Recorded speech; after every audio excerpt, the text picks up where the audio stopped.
com a pastora, está querendo uma janta, mas Ele está dando muita moral para ela, Senhor. E ela é digna, eu sei disso, mas assim como o Senhor usou a pastora Elisete de manhã, use a vida dele agora. Queremos ouvir a sua voz. Bata palmas para Jesus. Queridos, boa noite a todos. Pai seja convosco, amém? Vamos à palavra de Deus, Romanos capítulo 12. Romanos capítulo 12, verso 1, verso 2 e verso 3 também.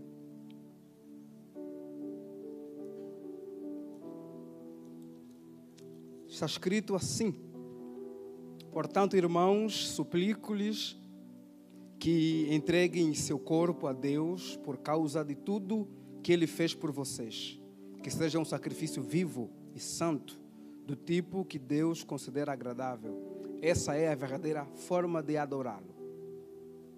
Não vos conformeis com este século, mas transformai-vos pela renovação da vossa mente, para que experimenteis qual seja a boa, agradável e perfeita vontade de Deus. Amém? Pode retomar seu assento em nome de Jesus. Eu quero falar com vocês esta noite sobre mente renovada. Romanos é um livro, é uma carta que Paulo está escrevendo para uma igreja que ele não fundou. Não foi Paulo quem implantou essa congregação. Na verdade, não seria a congregação. É provável que sejam muitas congregações. E a ideia de Paulo é falar muito a respeito da mente renovada. E talvez Paulo tenha um evangelho anti-imperial. Com o evangelho anti-imperial estou dizendo que naquele contexto existiam evangelhos. Sim, a palavra evangelho não é uma expressão que a igreja inventou ou que desceu do céu como inspiração. Na verdade é uma expressão já muito comum no contexto político e social romano, que se usava em referência, por exemplo, à chegada do imperador a uma região. Era conhecida como a Boa Nova, evangelho. Ou ainda também, o imperador Augusto, por exemplo, a expressão evangelho é uma referência também ao seu nascimento. E também às conquistas que o imperador havia alcançado por Roma. E pelo mundo, inclusive, na cabeça dos romanos.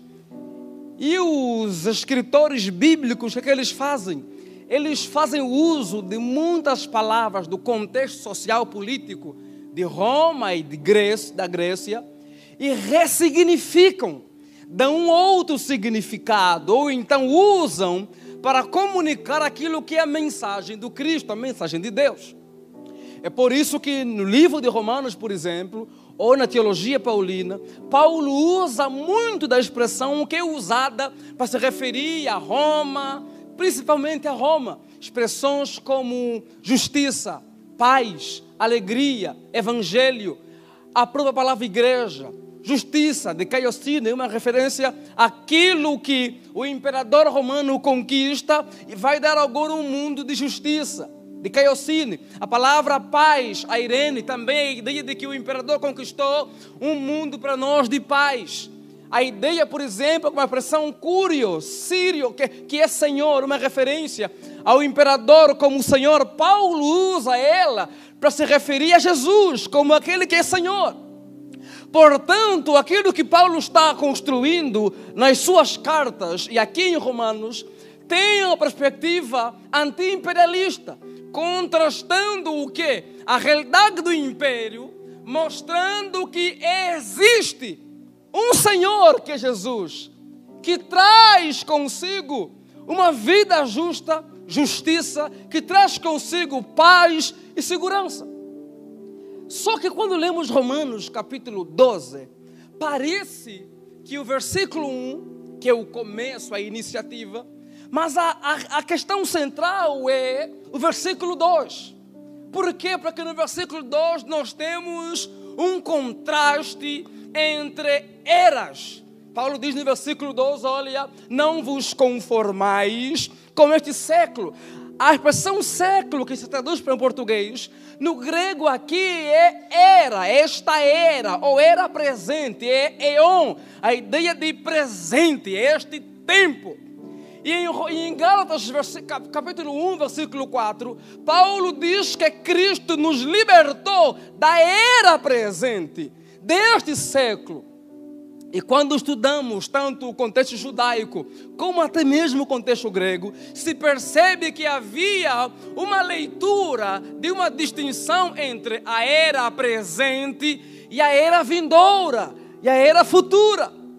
A era presente, Paulo vai descrevê-la como o quê? Como uma era que está dominada pela corrupção, pela idolatria. E esta era é a era que aqueles que não têm a mente renovada vivem em conformidade com ela. O capítulo 1 de Romanos é o capítulo da mente não renovada, da mente corrompida, da mente que é moldada pelos preceitos, pelo pensamento, pela cultura do mundo presente, da era atual. E a era atual aqui não é ainda nós, é lá mesmo, que se aplica a nós também. E Paulo então faz o quê? Quando você lê Romanos capítulo 1, do verso 21, verso 22 ao 28, Paulo começa a descrever a mente corrompida. É uma mente, versículo 1, capítulo 1 de Romanos, versículo 21, é uma mente contrária a Deus. Os homens foram contrários a Deus. Capítulo 1, versículo 22, é uma mente idólatra, porque os homens se tornaram idólatras. Capítulo 1, versículo 23, 24, é uma mente de gente que entrega a sua vida para a idolatria e, portanto, passam agora a fazer o quê? A viver de forma corrompida. Inclusive, deixam aquilo que é o uso natural das coisas e se corrompem para a promiscuidade, se corrompem para a vida promíscua, para a vida longínqua do Senhor. Se tornam gente afastada de Deus. E do capítulo 1, versículo 28 de Romanos, eu também uma mente que se torna o quê? Uma vida egoísta, centrada em si, centrada nelas mesmo. E então em Romanos capítulo 12, Paulo vai fazer um contraste entre a mente corrompida do capítulo 1 com a mente renovada no capítulo 12. E então Paulo diz, olha, não vos conformeis com este século, com esta era, com essa era presente, corrompida, dominada pelo pecado, contrária a Deus, anti-Deus. Mas antes, transformai-vos pela renovação da vossa mente. O que Paulo está dizendo aqui é que os irmãos em Roma não devem permitir que a cultura vigente no mundo, a mentalidade do mundo, a realidade daquele contexto, não deveria moldar o pensamento dos cristãos. É como, por exemplo, que se Paulo estiver dizendo, olha, Israel, ou o reverendo Ricardo, você é alguém que coordena uma igreja. Não permita que os pensamentos que você vai ter seja algo que vem das influências externas deste mundo. Antes, seja transformado e a tua mente renovada. Para quê? Para pensar em conformidade aquilo que Deus tem para vocês. Mas o ponto aqui é que quando Paulo diz que não devemos nos conformar com a mentalidade desta vida, desta era presente, é porque Paulo quer comunicar aos romanos que existe uma era futura, uma era vindoura, uma era que é a era do porvir. E a era do porvir, ela não está mais por vir. A era do porvir, ela já começou, ela já veio. E é por isso então que em 1 Coríntios, capítulo 2, versículos 7, 8, 9, a era corrompida, a era presente desviada, não percebeu quando a era vindoura foi inaugurada. não conseguiu enxergar quando a era vindoura foi manifestada. Porque a era vindoura não está mais lá no futuro. A era vindoura, ela invadiu o presente. Ela invadiu a era atual. Ela esteve aqui. E eu só leio 1 Coríntios 2, versículos de números 7, 8 e 9. O que diz Paulo? Os governantes desta era, por sua vez, não entenderam, pois se soubessem e tivessem entendido, não teriam crucificado o Senhor da glória.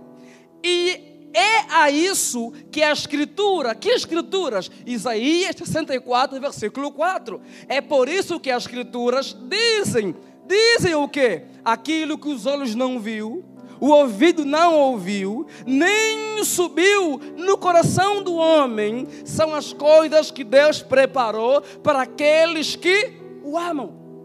A era vindoura, por estar dominada pela idolatria, pela corrupção, por ser anti-Deus, quando a era futura invadiu o tempo, invadiu o presente, não conseguiram perceber, não conseguiram enxergar, não conseguiram ver que o futuro invadiu o presente. E por que não conseguiram? Porque a mente está corrompida, a mente está desviada, a mente foi poluída. E então Paulo diz o que? Olha, mas se eles não puderam ver, se cumpriu, e nós que fomos alcançados pela era que vem, podemos então fazer o que? Ver e experimentar aquilo que nem o olho tinha visto, aquilo que nem o ouvido tinha ouvido, e aquilo que não havia subido ao coração dos homens. O que é isso, pastor Israel? Sabe o que é isso? Paulo está dizendo, olha, eles estavam aqui, eles moravam aqui, mas com a mente corrompida, e quando Deus se encarnou, eles não conseguiram enxergá-lo como Deus. O que é aquilo que os olhos não viram? Antes da encarnação do Filho de Deus, Deus nunca tinha descido em carne na terra, portanto, nenhum olho tinha visto Deus em carne. Quando os homens viam Deus através de uma teofania, achavam que morreriam. Aquilo que o ouvido não ouviu, ninguém tinha ouvido Deus falar com eles em carne. E aquilo que não subiu ao coração do homem, ninguém imaginaria que Deus, o Todo-Poderoso, iria se tornar gente, pequeno, quase que fraco. Mas é isso que Paulo está dizendo. Os que estão com a mente corrompida não viram Deus andando aqui, não ouviram Deus falando aqui, e nem imaginaram Deus andando aqui. Mas aqueles que Ele se revelou puderam ver o mistério que estava escondido, foi revelado. Que mistério? Deus não está mais tão longe, Deus se encarnou, Deus habitou entre nós, Deus caminhou no nosso meio, e seu nome é Jesus Cristo de Nazaré. É por isso. Aí vem a pergunta: por que os sábios da época, por que alguns judeus religiosos que criam no Messias, quando Cristo se encarna, não conseguem ver que Ele é Deus? Sabe por quê? Porque estavam com a mente corrompida, porque se deixaram moldar pelo pensamento, pela visão, pela forma de olhar para a vida desta era, do mundo presente. E então não conseguiram enxergar. Sem mente renovada é impossível enxergar Deus entre nós. Sem mente renovada é impossível enxergar o agir do Deus entre nós. Sem mente renovada é impossível perceber o que? Perceber que a era futura não está mais tão longe. Quando Cristo se encarnou, quando Cristo esteve aqui, Ele veio para inaugurar a nova era. E aqueles que fazem o quê? Fazem o quê? Romanos 12, 1. O que diz?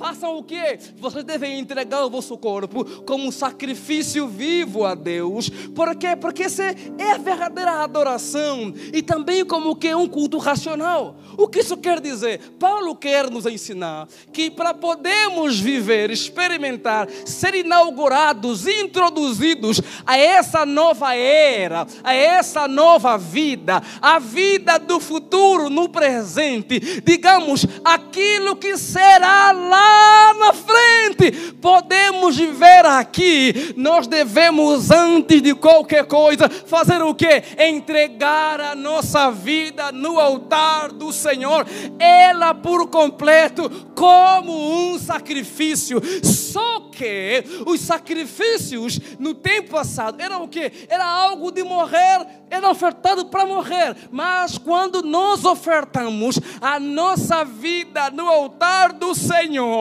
nós morremos para o pecado, morremos para a vida egoísta, morremos para o mundo e para a carne, mas ressuscitamos para uma nova vida, a vida do porvir, a vida da nova criatura. E como está escrito, quem está em Cristo, nova criatura é. As coisas velhas já passaram e eis que tudo se fez novo. O que Paulo está querendo dizer para os romanos é: não permitam que a era presente domine vocês. Não permitam que os moldes, que o pensamento, que as culturas, que as ideologias, que os evangelhos da era presente dominem vocês. Antes, sejam transformados, sejam renovados.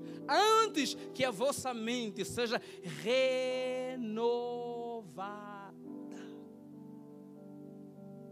Aí vem a pergunta: pastor, como é que a gente consegue viver? Como é que a gente consegue experimentar? Como é que a gente consegue viver a realidade do futuro no presente? Como é que a gente consegue viver o céu na terra? Como é que a gente consegue experimentar a vida da Nova Jerusalém, que ainda não chegou aqui? Como é que a gente consegue experimentar aquilo que Deus tem para nós no futuro, aqui, a partir daquilo que já foi inaugurado? Paulo dá a chave. A chave é ter uma mente renovada. Se a nossa mente for renovada pelo Espírito, que passa pelo quê? Que passa pelo entregar a nossa vida ao Senhor, que passa pelo entregar o nosso corpo como um sacrifício vivo e morrermos para nós. Ao fazermos isso, então, o Espírito de Deus faz o quê? Renova a nossa mente. E o que seria essa mente renovada? Essa mente renovada tem a ver com sermos transformados. A forma como enxergamos o mundo, como enxergamos a vida, como enxergamos as coisas, como lidamos com as questões basilares do cotidiano e da caminhada. Não é mais conforme o mundo enxerga, não é mais conforme o meu achismo, é agora em conformidade com aquilo que é a vida e a mente, o pensamento, a cultura do futuro, do céu. É por isso que ser cristão é só como, não é a mesma coisa. É como se a gente estivesse no século 21 e voltássemos para a Idade Média. Essa é a ideia. A ideia é que o século 21, que é futuro, invadiu a Idade Média. E eles estão lá na Idade Média sem telefone, sem internet. E a gente daqui do século 21 com telefone, com internet. E eles falam: mas vocês são diferentes. O que é isso aqui?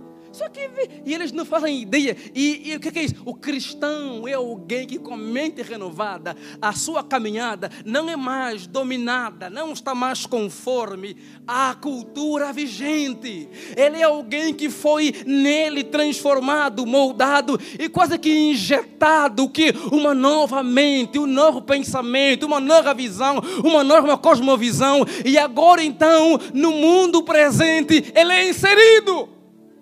É como que se nos tirassem daqui, nos levassem para o céu e somos então renovados e somos colocados de volta aqui. Quando aqui chegamos, não vimos mais como o mundo vê, não pensamos mais como o mundo pensa, não agimos mais como o mundo age. Não estou dizendo que tudo no mundo é ruim, estou dizendo que não agimos mais como eles, agimos como gente que é do céu. Como gente que tem a mente transformada. E então Paulo diz, se a nossa mente for então transformada, o que vai acontecer? Nós poderemos saber, poderemos desfrutar, poderemos discernir a vontade de Deus. Deixa eu te perguntar algo. Por que para o mundo parece tão absurda a palavra de Deus? Por que o mundo ouve sobre pecado de algumas práticas e parece tão absurdo? Por que para o mundo o pensamento, por exemplo, de nos tratamos uns como sendo superior a nós parece tão absurdo? Por que o mundo enxerga o pensar cristão, o andar da igreja como algo tão absurdo? Sabe por quê? Porque o mundo não foi renovado. A mente do mundo não está renovada. Para podermos discernir, para podermos entender, para podermos viver, para podermos encarar a vontade de Deus como boa, como perfeita e agradável, só é possível se a nossa mente for renovada. Por que o mundo parece loucura que alguém se doa como missionário, deixa tudo aqui no Brasil e vai para a Jordânia, vai para a Turquia, vai para a África e lá não ganha nada com nada, lá o tempo passa para ele, dinheiro não arrecada, é escandaloso. E a pergunta é: por que tão estranho? Sabe por quê? Porque a mente não foi renovada. Por que para o mundo, a forma como o cristão entende que devemos, por exemplo, morrer em nome do Cristo, viver entregando a nossa vida diariamente por Ele e abrir mão de uma série de coisas que nada honram a Ele? Por que parece absurdo? A resposta é porque não tem a mente renovada. O mundo, a cultura, a mentalidade deste templo, desta era está sobre eles. Agora, por que para o cristão fazer missões, abrir mão do pecado, ainda que surjam, por que alguém está em luta e pode dizer: eu aprendi a ter muito, aprendi a ter pouco, eu posso tudo, naquele que... Como é que alguém chega a essa conclusão? Como é que alguém está preso como Paulo e Sila? Bateram neles, humilharam eles, quebraram eles e na meia-noite abrem a boca, começam a orar, começam a cantar, começam a dançar na prisão e os presos estão olhando. Vocês são loucos? Não são loucos, é gente que foi renovado, é gente que a sua mente já foi transformada pelo Senhor. Por que aqui, enquanto vivemos como cristão, parece uma loucura algumas coisas nossas? Sabe por quê? Porque os preceitos desta era não dominam mais a nossa vida. Por que se alguém que tem atração por pessoa do mesmo sexo se converte ao Evangelho, ele diz: enquanto eu viver, eu direi não diariamente a essa tentação? O mundo, se ouvir isso, vai dizer: ixi, está infeliz, ixi, vai parecer que está infeliz, mas na verdade é alguém que teve a mente renovada. E quando alguém tem a mente renovada, ele entende algo: a vida do presente não é mais dominada pelos preceitos do presente. a vida do futuro invadiu a minha vida no presente. E agora eu não penso mais como os do presente. Eu não penso mais como o mundo. Eu não ando mais como o mundo. Eu não ajo mais como o mundo. Eu não lido com as coisas mais como o mundo dá. Eu lido como quem experimentou um pouquinho do céu aqui. Sabe por que parece tão absurdo alguém dar 10% do seu dinheiro, seu dízimo na igreja? Porque para muita gente, inclusive na igreja, ainda não foram renovados com sua mente. Sabe por que tem gente que tem muita dificuldade de se doar, se entregar? Porque a mente não foi renovada. Vejam o que Paulo vai nos mostrar então, o que é sobre a mente que de fato foi renovada. Vejam o capítulo 12, do verso 4 ao verso 8. No verso 4, Paulo vai dizer o quê? Que devemos tratar os outros como sendo superior a nós. Um absurdo. Eu sou o doutor, eu tenho dinheiro, eu tenho status, e isso não é nada.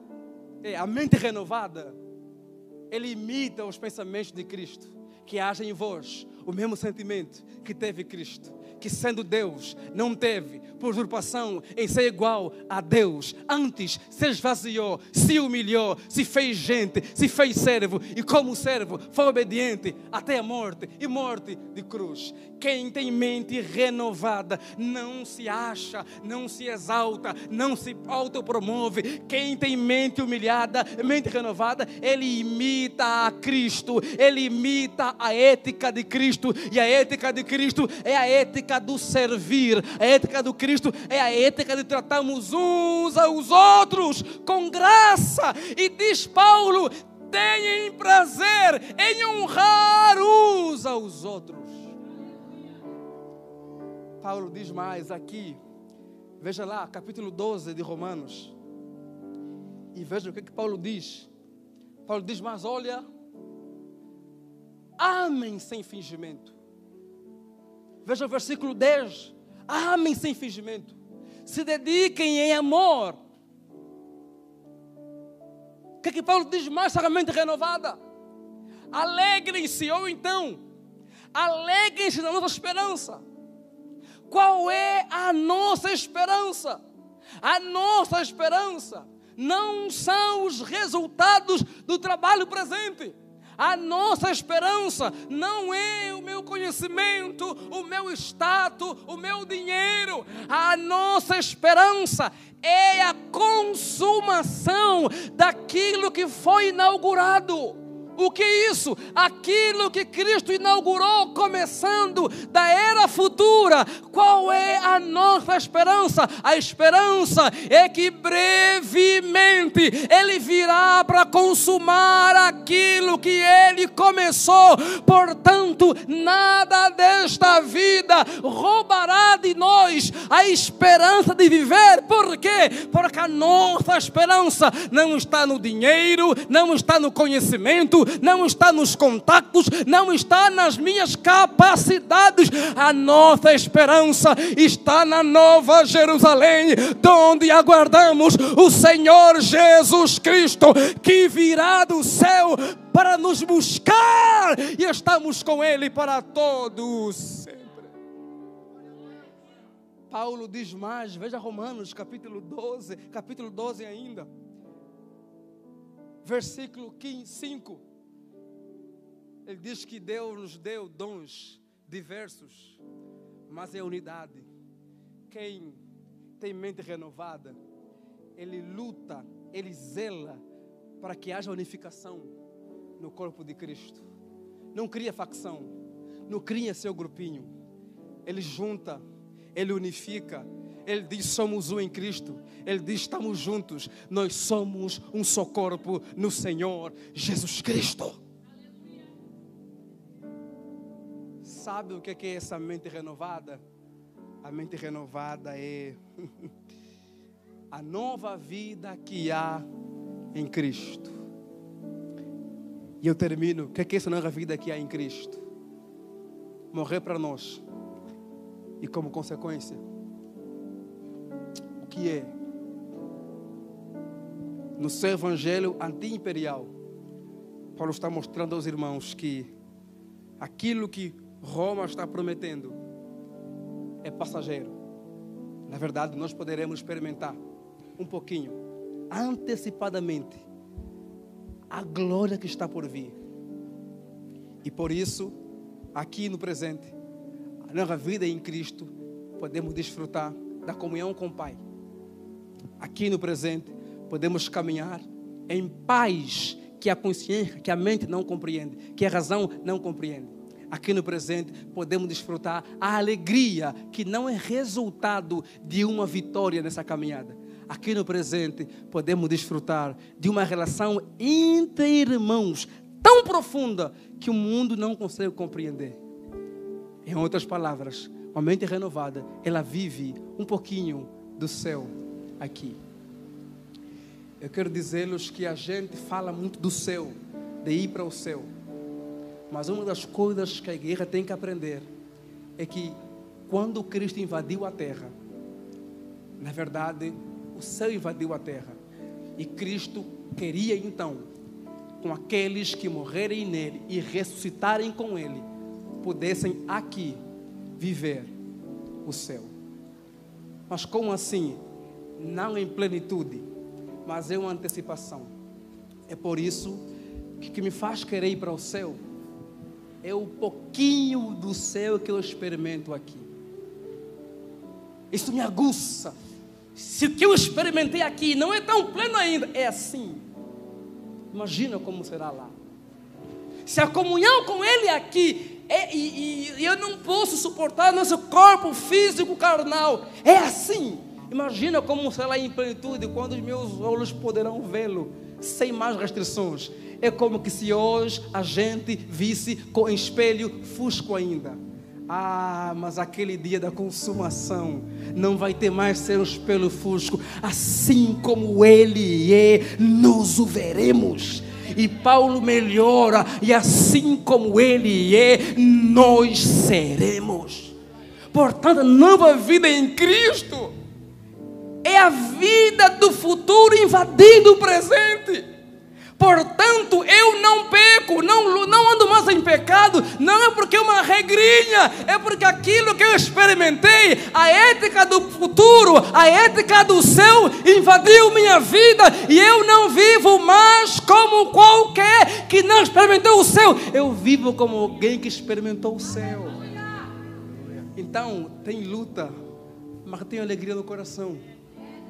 Então, tem guerras, mas tem paz no coração. Então, tem complicações, mas eu danço na presença dEle. Eu danço em comunhão com Ele. Eu danço em intimidade com Ele. E o mundo não compreende. Por quê? Porque eu estou aqui como alguém que experimentou algo que essa era presente não pôde dar. E a pergunta é: o que é isso? É a mente renovada que o Espírito de Deus faz na vida do ser humano. Deus tem para nós uma nova mente, uma mente renovada. Deus quer que a gente viva um pouquinho da Nova Jerusalém aqui em Londrina. Se coloque em pé, por gentileza, em nome de Jesus. Isso, pode aplaudir.